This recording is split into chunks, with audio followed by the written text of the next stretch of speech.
Buenos días a todos.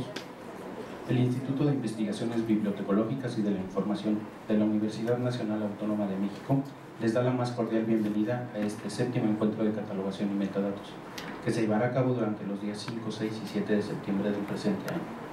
Tengo el gusto de presentarles a los integrantes del presidium. En primer lugar presento al maestro Rubén Ruiz Guerra, secretario académico de la Coordinación de Humanidades de la UNAM, quien viene en representación de la doctora Estela Morales Campos, coordinadora de Humanidades de esta casa de estudios.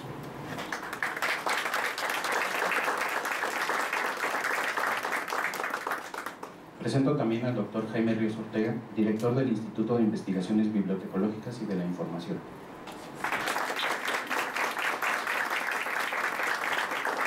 Finalmente, también presento al doctor Filiberto Felipe Martínez Arellano, investigador del Instituto de Investigaciones Bibliotecológicas y de la Información y coordinador del Encuentro de Catalogación y Metadatos.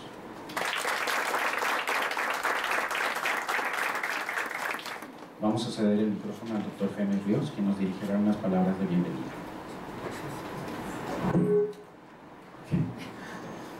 Buenos días a todos. Con el gusto de acompañarlos nuevamente y con el beneplácito que nos genera estar en el séptimo Encuentro de Catalogación y Metadatos. Para mí es un gusto la consolidación que ha venido, observar la consolidación que ha tenido este evento, porque ya en su séptima edición se aprecia la madurez del trabajo académico, intelectual, que año con año se viene consolidando y se hace efectivo en estas comunicaciones que ustedes llevan a cabo.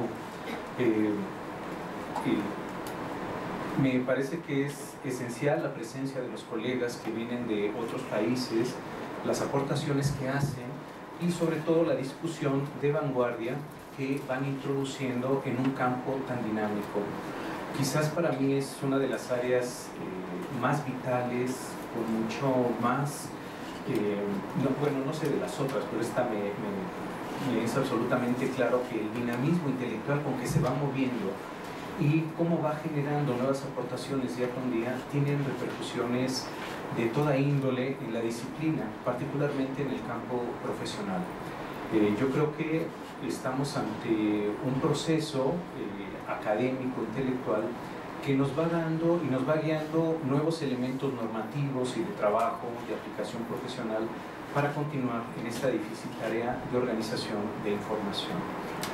Por todo ello me da muchísimo gusto y quiero también agradecer la presencia de todos y cada uno de ustedes, colegas nacionales, que asisten a este encuentro, así como a los ponentes que en los distintos días y los grupos de trabajo van a estar haciendo y comunicando todas las aportaciones que han venido desarrollando. Simplemente digo que felicidades por este séptimo encuentro, por la madurez lograda y por la organización y el trabajo intelectual a cargo del doctor Felipe Martínez, quien es el responsable de todo este evento, así como de los importantes resultados que se han venido dando. Muchísimas gracias y sean todos ustedes bienvenidos.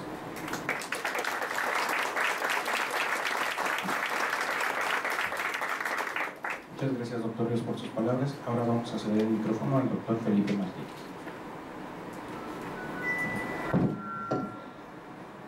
Muy buenos días, maestro Rubén Ruiz Guerra, doctor Jaime Ríos, amigos y asistentes a este encuentro. El Encuentro de Catalogación y Metadatos se ha convertido en el evento anual en donde los interesados en la organización de la información, la catalogación, los catálogos, nos reunimos a discutir los problemas de carácter teórico, pero también la práctica de esta materia. Tenemos que repensar hacia dónde vamos ahora que los medios de comunicación de la información, los medios de comunicación científica han cambiado.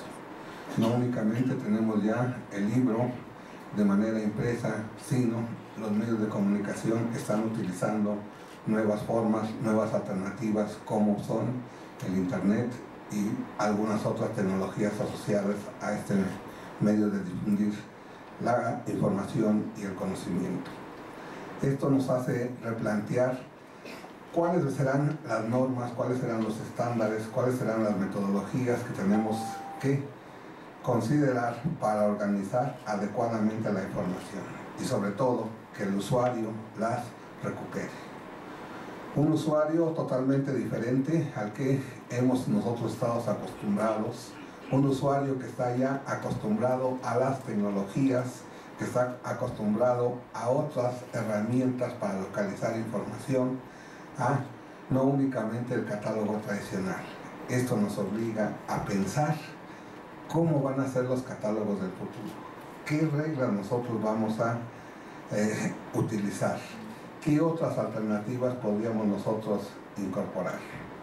Asimismo, estamos ante un gran cambio que los que nos dedicamos a esta área de la bibliotecología bien sabemos: la adopción de un nuevo código de catalogación, las RDA, el código para acceso y descripción de los recursos, el cual va a cambiar sin duda alguna varios aspectos de la organización, la catalogación.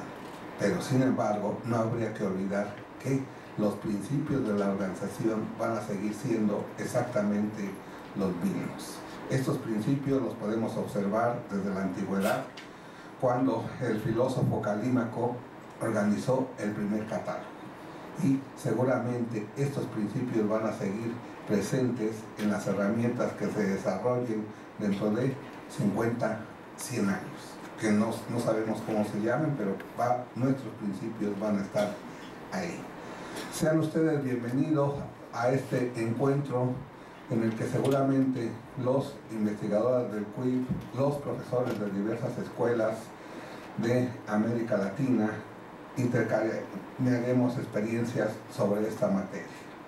Asimismo, es importante señalar la participación de colegas de otras instituciones, de profesores de la Escuela de Bibliotecología de nuestra universidad y de otras escuelas de bibliotecología del país.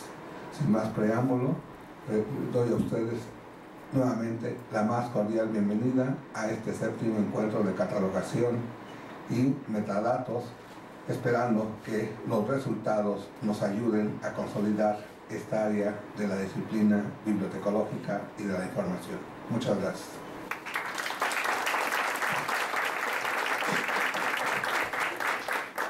Muchas gracias por sus palabras, doctor Martínez Arellano. Finalmente cedemos el micrófono al maestro Rubén Ruiz, quien también nos dirigirá unas palabras e inaugurará formalmente este evento. Gracias. Buenos días, con su permiso, señor director Jaime Ríos, señor doctor Felipe Martínez, coordinador de este séptimo encuentro de catalogación y metadatos. Muy buenos días a todos ustedes. Es para mí siempre un privilegio, y algunos de ustedes lo habrán escuchado decir, para mí el representar a la señora coordinadora de Humanidades, la doctora Estela Morales, en este tipo de actividades. La señora coordinadora, quien tiene a este instituto muy dentro de su corazón por varias razones, empezando porque ella es una investigadora de este instituto, pero más allá de eso, por el aprecio que le tiene a la disciplina, por el aprecio que tiene al trabajo, por el aprecio a los avances que se han alcanzado en este instituto. Lamenta muchísimo no poder acompañarles en este momento, cuestiones de agenda que tuvo alguna encomienda por parte del señor rector, le impiden estar con nosotros este día. Sin embargo, les envía un muy cordial, muy atento saludo. Es para mí también siempre un privilegio y un gusto estar en el club, porque siempre aprendo cosas nuevas. Recuerdo que alguna vez, cuando leí este asunto de los metadatos, tuve que recurrir al doctor Martínez Arellano para que me explicara de qué se trataba. Como yo me dedico a la historia y como soy un historiador más bien tradicional, por no decir viejito, pues la verdad es que no tenía yo la menor idea de qué se pudieran estar refiriendo con este asunto. Ahora que he tenido necesidad de entrar a trabajar con cuestiones de las llamadas TICs, y cuando he tenido la necesidad de reorganizar ciertos tipos de información sobre la cual estoy trabajando, me doy cuenta de la importancia de este tipo de trabajo. Y este tipo de trabajo, que es importante para todos y cada uno de los investigadores, es también importante en general para nuestra sociedad, una sociedad en la cual la información, la posibilidad de almacenar y después de recuperar la información es sumamente importante. Y es también para nosotros como universidad muy importante el trabajo que está haciendo el IIBI en este sentido. La ya pues podríamos casi decir consolidación de estos encuentros, las reuniones anuales que están teniendo, el trabajo que se está haciendo, la actualidad de los temas sobre los cuales se está trabajando es algo muy importante, y para nosotros como universidad nos habla de que estamos trabajando justamente a la vanguardia. ¿Por qué? Porque queremos ser una universidad de vanguardia. Agradecemos también, nos parece muy importante también que estos diálogos sean con una amplia gama de instituciones académicas, que por una parte trabajan en el territorio nacional, pero también entiendo que hay representación de distintas instituciones de otros países, particularmente la América Latina y los Estados Unidos. Eso también es muy importante. El diálogo académico siempre tiene que ser un diálogo que busque siempre más, mejores, más amplios horizontes. Es por eso muy importante para nosotros que este tipo de actividades se estén desarrollando. Y bueno, pues sin más preámbulo, no sé cuál sea el uso, doctor, nos levantamos, pues estamos sentados. Nosotros también somos muy convencionales, nos levantamos. Muy bien. Entonces, siendo las 9 horas con 43 minutos del día 5 de septiembre del año del 2012, declaro formalmente inaugurados los trabajos de este séptimo encuentro de catalogación y metadatos. Éxito. Muchas gracias.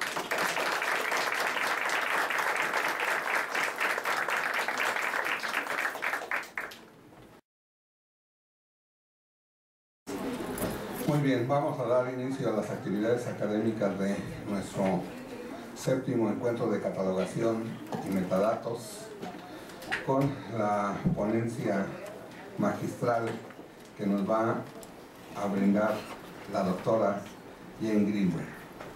Ponencia que se titula Dataset Relationships in the Bibliographic Universe. Me voy a permitir brevemente presentar a la doctora Greenberg, una de las líderes en la investigación, la docencia en el campo de la organización y los metadatos. La doctora Greenberg es doctora por la Escuela de Ciencias de la Información de la Universidad de Pittsburgh. Posee el título de maestra con especialidad en control bibliográfico por la Universidad de Columbia y licenciada en Ciencias Políticas e Historia del Arte por la Universidad de Rochester. Es catedrática de la Escuela de Información y Bibliotecología en la Universidad de Carolina del Norte en Chapel Hill, Estados Unidos, en donde también es directora del Centro de Investigación en Metadatos que se encuentra dentro de esta escuela. Ha trabajado como profesora en la Universidad de Pittsburgh, ha sido coordinadora y bibliotecaria del catálogo de colecciones especiales, ha estado también en la práctica profesional, lo cual es muy importante. En la sección de imágenes y sonidos del centro El Schomburg en la Biblioteca Pública del UNAM. Ha publicado en diversas revistas, en el Journal of Information Science y Journal of Library Metadata. En 2010 recibió el premio Jesse Shira por la investigación publicada Theoretical Considerations of Life Cycle Modeling, an Analysis of the Live Repository Demonstrating Automatic Metadata Propagation, Inheritance and Value System Adoption. Y en febrero de este año fue galardonada por la Asociación de Colecciones y Servicios Técnicos de la American Library Association con el premio Margaret Mann Citation 2012, premio que se otorga por los logros profesionales sobresalientes en el área de catalogación y clasificación. Muchas gracias, doctora Greenberg. Thank you very much, Jane Greenberg, for being here with us and to share all your experience and your understanding of this subject, metadata.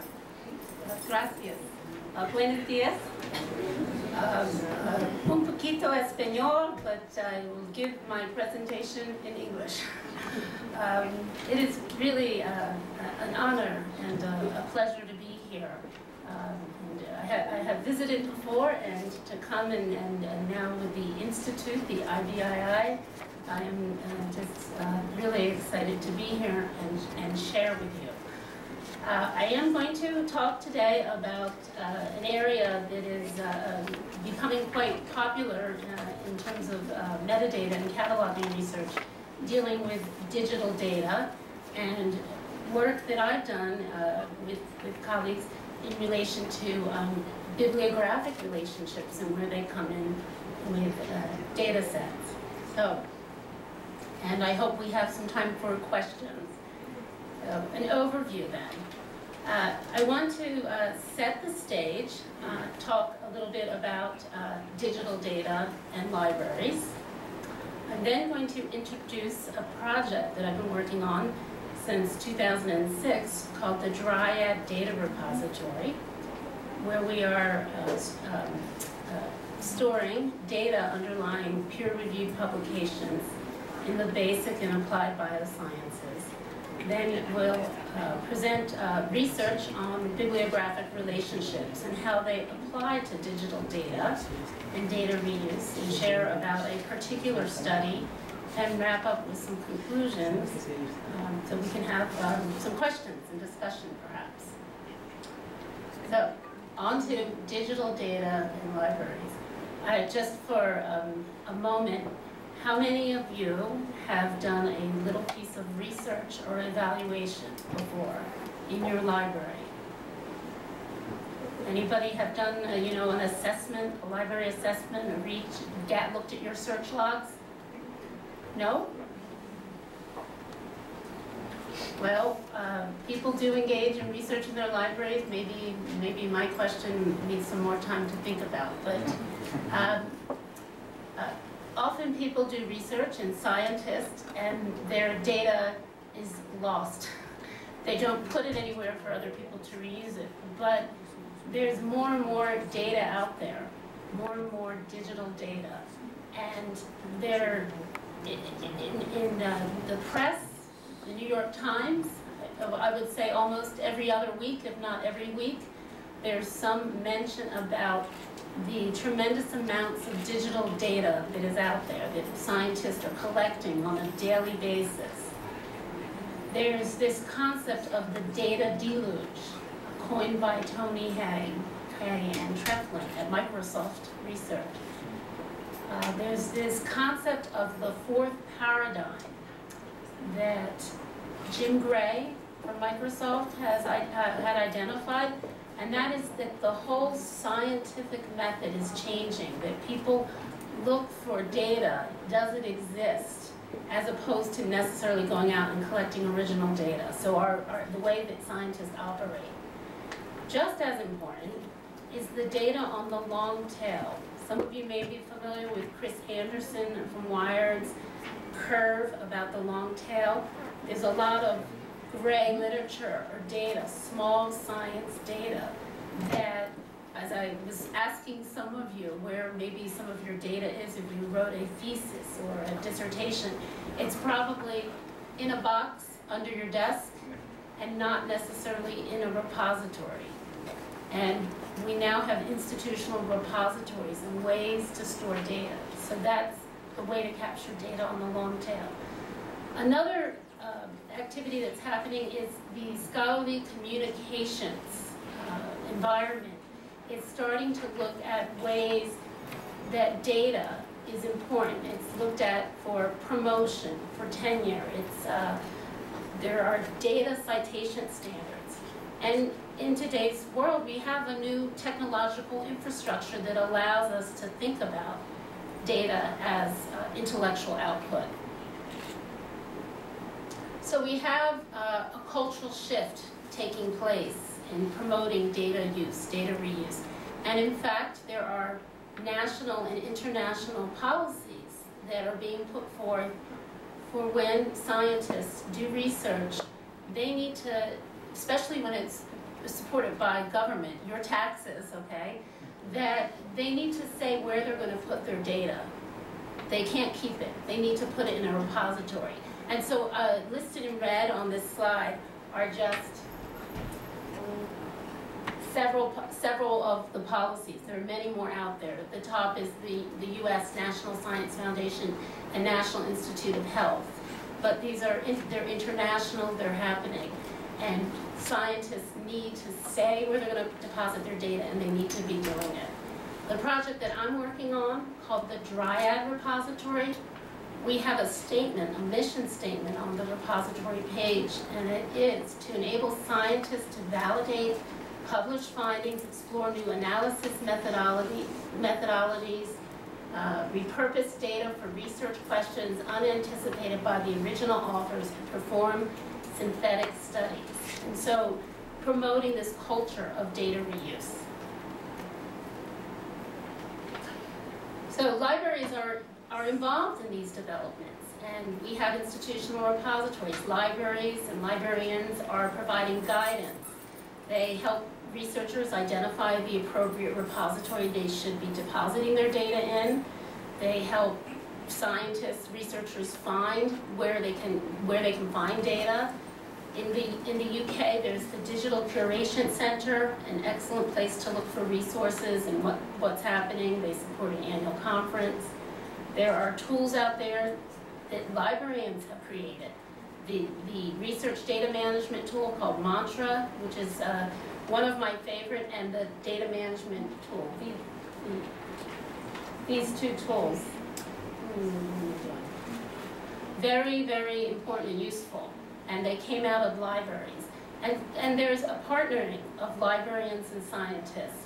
In the US, there are these large data net projects to help promote new use of cyber infrastructure for scientific research. I'm engaged in one of them through the Dryad project called Data One. So, Dryad. This is a screen capture I took this morning.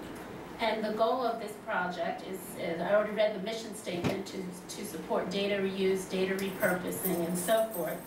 And I'm having, let me see. I like to move around, so it's a little hard for me. But I just want to point out here. Can you hear me back there? No? Better to use the, could I do? I like to move around. Perfect. Can you hear me now? Yeah. See, I can move. This is better. I will not use this because I will have to use this. Okay, so I took this screen capture this morning. It is a DSpace repository. It's for an international repository. We've actually had Dryad and Dryad UK. We do have scientists from UNAM who have put their data in this repository. And when a scientist publishes in a journal, we are connected with journals in the basic and applied biosciences, and now we've moved on to infectious diseases and some biomedical literature. When they publish a research article, they are asked to put their data underlying their scholarly publication into Dryad. So as of this morning, it's not a huge repository, but it is growing every week. We have 1,969 data packages affiliated with 5,189 data files. A data package represents a publication, and you can have one or more data files associated with a publication. So we have 150 journals that are working with us. About 20 of those journals are formal partner journals, so they have signed what's called a joint data archiving policy. And that means that when a scientist publishes in that journal, they get a note that they must put their data in here, and there is follow-up. There is a Dryad police going after them to say, you need to put your data in here. The other many journals, what happens is the scientists get very excited, and they do one deposit, they go back and they're finding their other data and they're putting it in the repository. So we get about 17 to 20, 22 deposits a week. It's growing weekly. So Dryad is about data sharing. I have a little joke here across species, but not about not sharing data. Just a little bit about the metadata, since that's what we're all interested in. So when a scientist publishes an article, it has bibliographic metadata, the red circle, and they have places to deposit various data. Gene sequences might go in GenBank, morphological trees in Treebase, but what Dryad is collecting is the data that doesn't have a home, the orphan data. And we take the metadata from the journal article. The editors send it to us, or the scientists will give us the citation, and we parse it. We automatically parse it and use that to help create the citation for the data, the raw stuff. This is just a little bit about the workflow. So scientists has a manuscript, they submit it for review, they either get it rejected or the congratulations, your article has been accepted. They are asked quickly to put their data in Dryad. We have a curator who does metadata activity. But when they come to deposit their data, they have a link, and that metadata has been parsed already automatically and pre-populates a screen. So they are not tasked with creating everything from scratch, but they can edit it, because sometimes they may want to add more keywords. Or maybe there is somebody they want to credit for the data who's not an author on the article. And so they can do some manipulation, and we've been looking at that, what's been going on. I have another slide because I love metadata, and so the ends are where various metadata activities are taking place. The metadata used in the repository is based on double core. It's very simple. We have what's called a double core application profile. So we have a few more properties beyond the basic double core metadata element set. We borrow from the Darwin core namespace and Bibo, two namespaces, and we try to align with semantic web activities in the Singapore framework.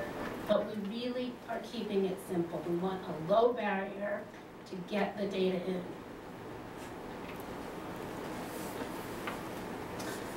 When the scientist puts their data into the Dryad repository, they are then sent back from our curator, who works with the CDL, the California Digital Library, a DOI, a Digital Object Identifier. And they need to do this before they send their final manuscript back for publication, so they can put their DOI on their published article. So what I have here is just a screen capture of a published article in American Naturalist, where the scientists put the data into the repository, was sent back their DOI, and here is a DOI in a published article. But that DOI is for the data. So, does this sound okay? I know I'm moving in and out. Following me okay? I guess not a rock star, right? I'm not used to one. Okay, here's what it looks like in Dryad when something is finished.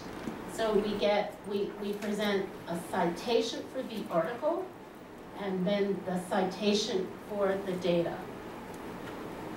And the DOI, obviously the article has a DOI, and the citation has now a DOI. And then you've got your basic metadata in DSPIC. Some interesting issues are afoot. If you read about OCLC and rights issues and who owns metadata, and but in our repository we have CC0 on the metadata. That means anybody can take that metadata and make money and do something with it. You just have to do the correct attribution. So Felipe mentioned that I have a metadata research center. I direct a metadata research center.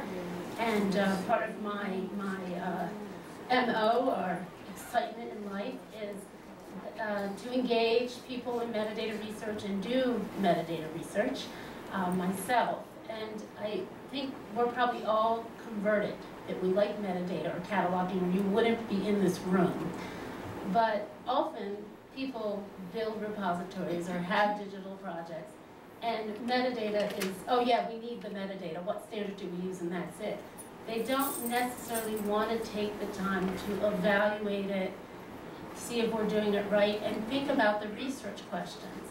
I think that we should, and it's important. And so in this Dryad repository project, we have had lots of research activities taking place. With students in the library school, we've had visiting scholars come and study things. And so what I listed here are some of these studies that we've done. And sometimes they result in publications, other times just presentations at conferences.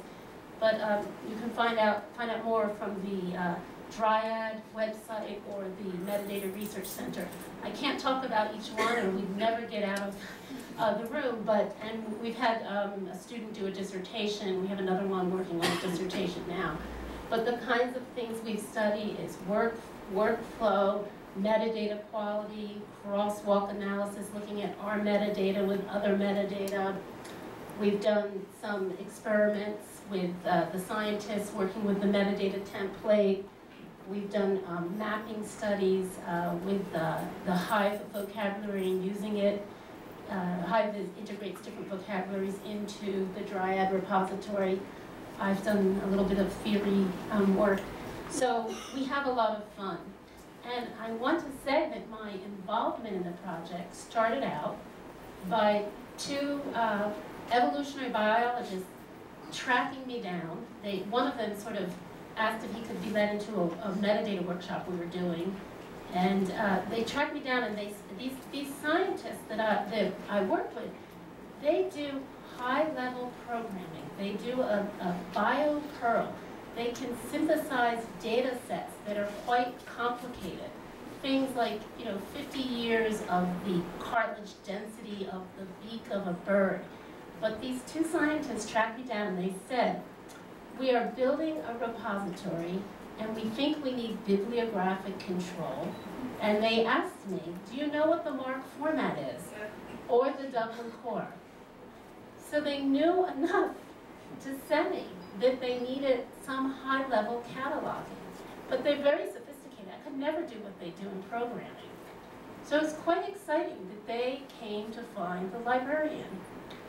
And of course I said, absolutely I can help you. And not only did they say they wanted to build this thing and have bibliographic control, being scientists, they said, we want to do research along the way. We want to evaluate the metadata. We want to make sure we're doing it right because their life involves research. So the study I want to give you a little insight to is the one that is the instantiation study. And it has relevance to things that we are doing now in the cataloging world, RDA, and Ferber, and instantiations of a work, digital work. And I'm going to talk about that now. So, bibliographic relationships. So, Dryad is thinking about setting the stage of the goals for Dryad. It's hard for me to sit still. Preservation of data, preservation, sharing, promoting a culture of data reuse, okay, validation and repeatability. So what that means is a data set can be reused. And if you look at a data set as a work, it changes its instantiation. It changes over time. The question I have is it important to track that change? What's happening to it? And I must say I had a lot of difficulty convincing the scientists that this was important, that bibliographic relationships could be important to tracking the change. So, is it important to know the history of a data object over its life cycle? Yes. How can we support the tracking of the life cycle? We think about data as first-class objects, just like a published book or a published report or a sound recording that is released. And some of the work that I have been inspired by in thinking about this, Anita Coleman's work is quite interesting in this area, talking about units of analysis, and she actually talks about data. and Richard Smralia's identification of work, the propositions expressed, and thinking about data objects as work, and then people who have done work on bibliographic relationships and created taxonomies of the types of bibliographic relationships. We can think about is part of, has part of, derivative, equivalence, sequential, these kinds of relationships that we are now looking at in RDA cataloging that come out of work done with Ferber. So I've listed many more, and I would say probably Barbara Tillett is, you know, people really know her work with her dissertation a while ago, just really quite helpful. So different models are out there that also have been important in helping conceptualize this. Ferber, most people here are probably familiar with. Another is DCAM, the Double Court Abstract Model, which aligns with the semantic web, and RDF, also aligning with the semantic web and thinking about statements of information. So all of this motivating the work. So the objective of the study I'm sharing with you was, so we are building this repository called Dryad, and the question then is important to track relationships, and are they useful? Specific research questions then, do scientists or developing scientists view data objects as works? Can they think about their data as a work, like we start to conceptualize work in the library world? Do they understand instantiation? And by that I mean bibliographic relationships. And do they think that it is important to track this in a data repository like Dryad? So I did an instantiation identification test survey, I call it a multi-method research study, and was able to get 20 participants. The participants in the study were mainly from the biosciences and biological sciences, actually, to be more specific, and they work in the area that is sort of termed small science. So their data sets are smaller data sets, usually on their desktop. They may collect them in groups of 2 or 3 people or a team, but it's a little different. You know, most of them are in Excel spreadsheets or Nexus files, which are Notepad, or maybe some images. Their data differs from sort of big data, which is sensor data that, you know, astronomers, physicists gather.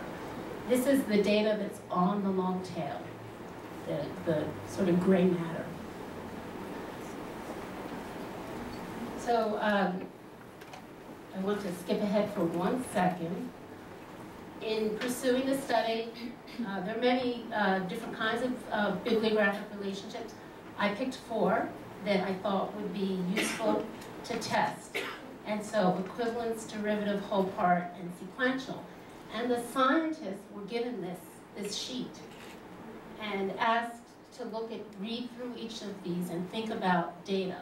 So equivalence, data set A, right, on an Excel spreadsheet is the same as data set A in green, on a SAS is the same as data set A, the blue A.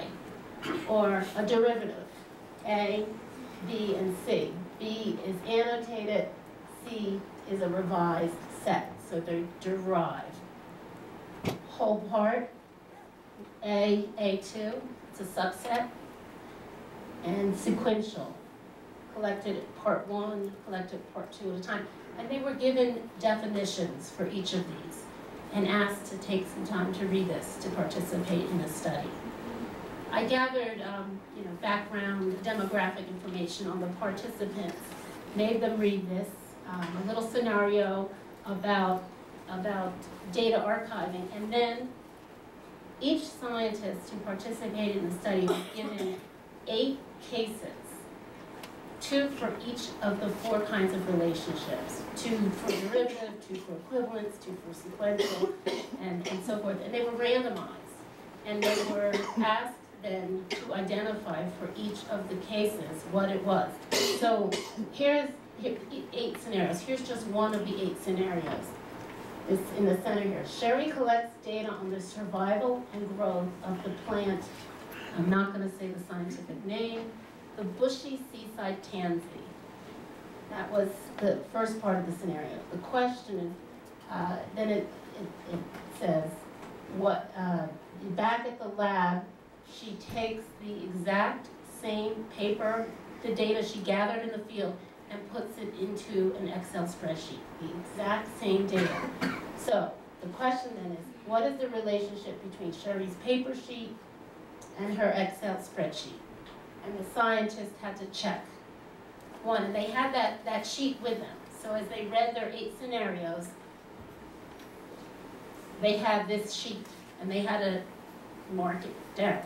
And each scientist, each 20 had 8 cases randomized. So in this case, the simple one, hopefully you all got it right. Did you? Yes. Actually, Richard Smiraglia and I did some work with this, and we readapted the cases for librarians and had them try this, and they didn't do so well. But, so anyhow, we verified, before the scientists could read those cases and participate, we got the demographic, I got the demographic information, we verified that they do research, and had them read about instantiation. And so here, just a little bit of the results. And they might look a little confusing, but so in some of the analysis, we asked them if they had created data before, and if these relationships would apply. So which ones applied? So in the first column, you're seeing that equivalent, they could get that, and derivative, yes, whole part. Sequential, they had more trouble with understanding. It might be that our population of scientists were somewhat younger. You know, we had seasoned scientists, we had some senior scientists, we had you know, sort of more associate level, but we did have postdocs participating, and you know, maybe it's part of their life. They haven't gathered data over a time period and thought sequentially. I don't know. They really had trouble understanding that one a little bit, and it could have also been our scenario. We asked them what they thought applies to their work most frequently, and so this first column might be a little confusing, but we're talking about 160 cases overall, because there were 8 cases, 20 scientists. So you can see that equivalent applies the most. And we also asked them in the last year of the last publication they did any of this apply? And so again, equivalent and derivative seem to be more important. But they got it.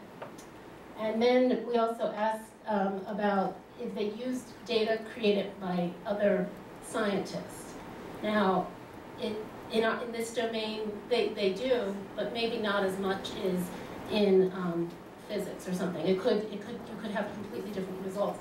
But we found that one person said, you know, they've done it at least between 1 to 5 times. 3 people said between 6 and 20 times they've used data by somebody else. And 2 people said they have used data by other scientists over 100 times. And those might have been ones that were involved in a data culture that's a little more sharing. So, such as taxonomic research or something. So then we asked them some other questions in the survey after they did the experiment, and they also had a box where they could give us some free comments, open text.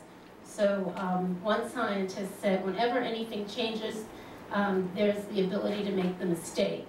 So they were concerned about data reuse and tracking, and it wasn't valuable. Another scientist, the idea of quantity was important, and it's saying we have 30 years worth of data tracking changes is important. And then another talked about the changes in nomenclature. As time goes on, data sets must be maintained to reflect the current understanding of taxonomy and nomenclature to allow connection of old data attributes and data to be associated correctly with new data attributes. This is a giant problem. So of the 20 scientists, they had 3 options. Would it be important for a database to track these kinds of relationships if we could? And they could say no, not important, yes, important, and yes, very important. And everyone was in the either important or very important. So scientists, we can say, in our study, unanimously agreed that these kinds of relationships could be important.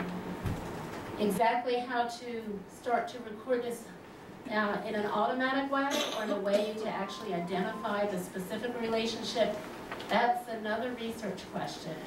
Maybe we can, in Dryad, start out with 1 or 2 of the relationships that happen most. Some of the conclusions from this study, though. Use of data created by others is increasing over time.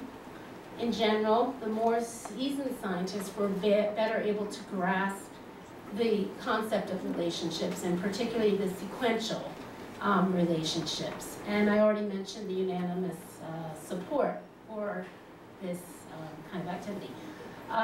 So the conclusion, bibliographic control relationships are applicable to describing relationships between data objects. And of course, we have some next steps. We'd like to continue this research. We'd like to redo the study. We'd like to do it with a larger and more diverse population to see if they can wrap their head around these kinds of relationships. Maybe they get them, but they have a different term that they will use. And how do we think about incorporating that into our systems? There are other kinds of instantiations, other kinds of relationships. If I went back to all those wonderful people that I cited, I just picked 4 for this study. So this question is really questions. How to effectively track data reuse over time on the life cycle? How do we encode these relationships? Should we be doing it manually or automatically? Should we maintain a vocabulary of relationships? And I think that the vocabularies that are being developed for RDA could have implications. And as I said, we worked in biology, but what are the implications of this kind of work for other scientists? So some bigger conclusions to this work and Dryad. So digital data and the role of libraries is I think it's growing every day. We see these partnerships. I started out by sharing, cataloging, metadata. I mean, I'm biased, I'm tunnel vision, but I think it's essential. You can't start any of these projects without some understanding of metadata or data. I see these words as being very important, life cycle issues, if we are promoting this culture of data sharing. So provenance, who owned it, when did they own it, who else might take it into the repository and put it into another repository, but also provenance over its, well, life cycle and its change to track the reuse. I had somebody, I went to the ALA this year, and Patricia Martin, who deals a lot with scientific data, said to me, the digital data problem is like a running faucet. You can't turn it off. It's, you know, every day scientists are out there collecting data. And so it's an opportunity for people in information library science to get on board. Last point is there is a group in the double core community called, I refer to it as SAM, both feminine and masculine, SAM called Science and Metadata. It's Dublin Core is set up, and there are small communities within Dublin Core looking at different activities. One is, you know, social tagging. There's the library community. The Science and Metadata community is the largest community. It's over 250 people now, And there's a listserv, there's a wiki page, and it's a low traffic route, but if this topic appeals to you, you might want to check it out and see what's happening. And the members are really, it's quite interesting. There are scientists, biological scientists, there's physicists, there's people on this group. The majority of people are information library science people, and there are also people from the scholarly communications community. So I noticed people from Nature, publishing, engaged in this group. And so it might be something for some of you to look at. Okay. How am I doing on time? Okay. I could keep going. I think I'm getting to the real wrap-up. I say my little soapbox, but back to the idea of metadata research, and that these people start projects and they know they need metadata, but they don't want to study it. You know, it's sort of the afterthought. It's the last paragraph in a proposal. We're not like that because we like it. That's why you're coming to this session. Anyhow, just to show you that the Dryad project, from the very beginning, had this metadata research roadmap. The scientists asked me to think about this. I mean, it's like a dream come true. But when you engage in projects, think about what is it that can be the one path you might be able to pursue and evaluate, because we're all in it together. We have to advance what we're doing. So from the beginning, we had metadata generation quality, and that is to generate the metadata in Dryad automatically as much as possible, so that when our curator came to actually be engaged, we could use her skills for the kind of metadata evaluation and assessment that truly requires a human. So that's why we, in the Dryad project, parse as much as we can out of the publication metadata. It's not quite good enough, and you need a human. And the next phase is to actually leverage the expertise of the scientist. So we do automatic, then we do the scientist come in, and then the curator comes for the last part. So we try to think about process modeling. Another is dynamic vocabulary integration. And in the project, it's very interdisciplinary. One vocabulary is not enough. We have another project that I mentioned briefly called Hive, helping interdisciplinary vocabulary engineering. We have some vocabulary partners, the Library of Congress, the Getty, and the USGS, and we're experimenting with ways to integrate the vocabularies and do a little bit of automatic indexing at the time the data is put into the repository, so that the scientists might be able to click on some of the terms, and then the curator can come and do the quality assessment. So that's another prong and ongoing. And then the third is what I have shared with you today, some of the instantiation research. At the end of the day, Dryad is a real project and it's operational. And our first concern is keeping the system running and keeping the clients happy. So while we have this research end, it gets pushed aside and not always the focus of the meeting, because we have to figure out the next release of Dryad of DSpace. But we're a large team and we're committed, and we do what we can, and we have infused people. So that's just to give you the map. I know I bounced around with I and we, but truly it's a collaborative effort, and there have been many students involved on this project from the beginning, and my collaborators, I couldn't do this alone. So just to highlight some of the people who have been involved at the Metadata Research Center, and this is by no means the full list. I'd like to credit the Dryad journals and partners that have made that project possible and given a sort of a test ground for us. And then Nesson, which is the other, really the sort of the chief partner in the Dryad repository, which is an evolutionary synthesis center It's a collaboration between UNC, Duke, and NC State in Durham, North Carolina. And the principal investigator of the Dryad project has the best last name. His name is Todd Vision. So he's a biologist. His regular research lab is called Vision Lab. But anyhow, a lot of people to credit, and we've been very lucky to have some different agencies supporting us.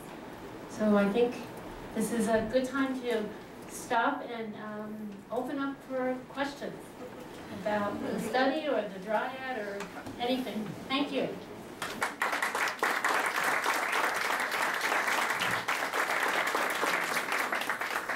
Thank you very much, Jaime, for your excellent presentation about how the World Organization of Information is changing.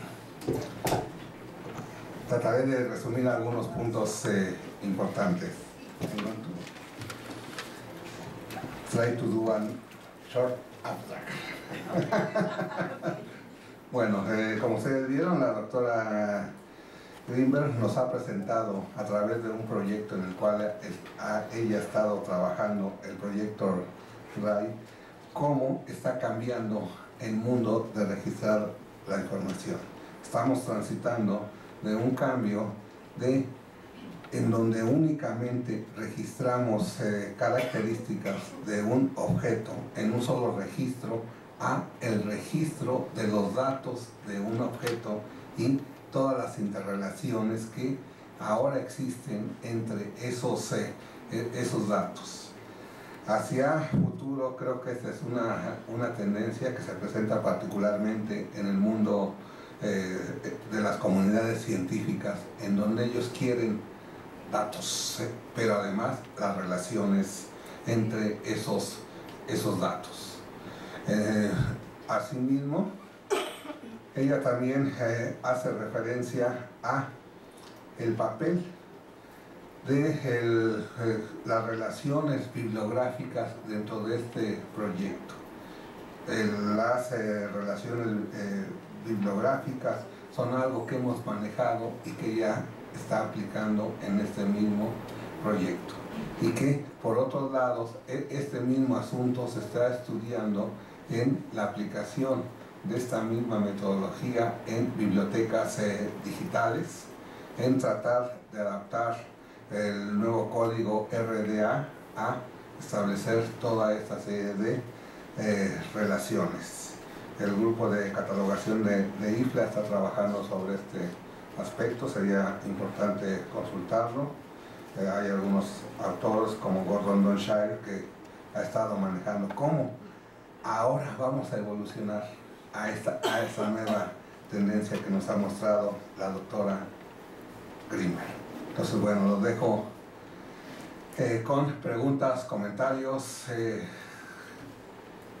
preocupaciones.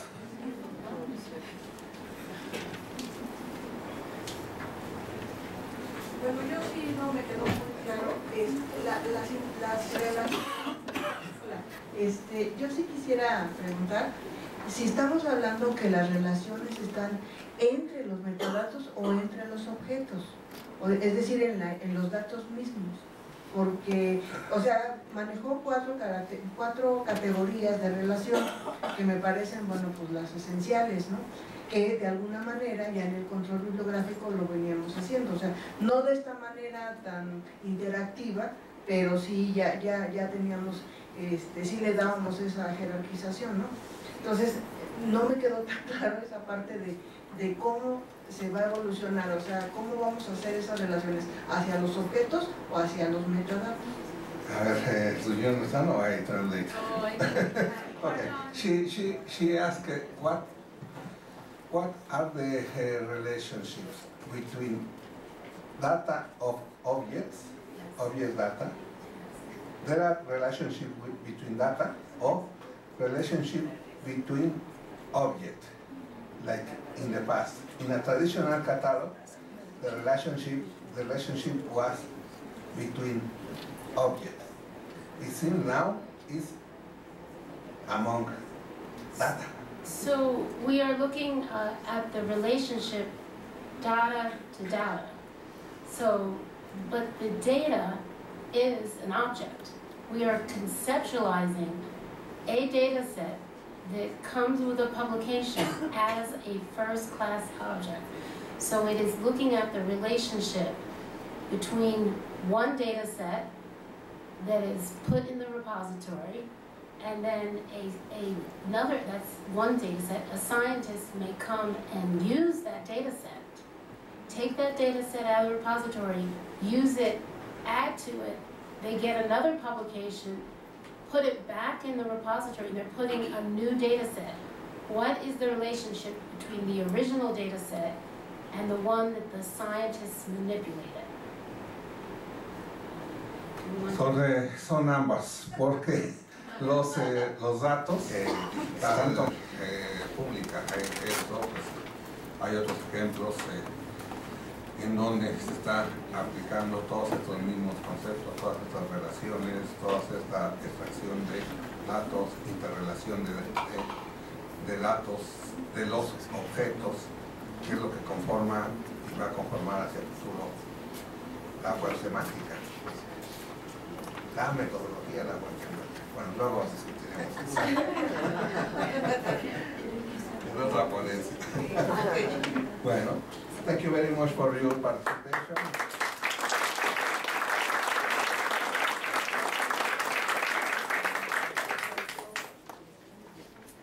I give you a certificate of your participation for participating with the keynote conference in this séptimo encuentro de catalogación y metadatos.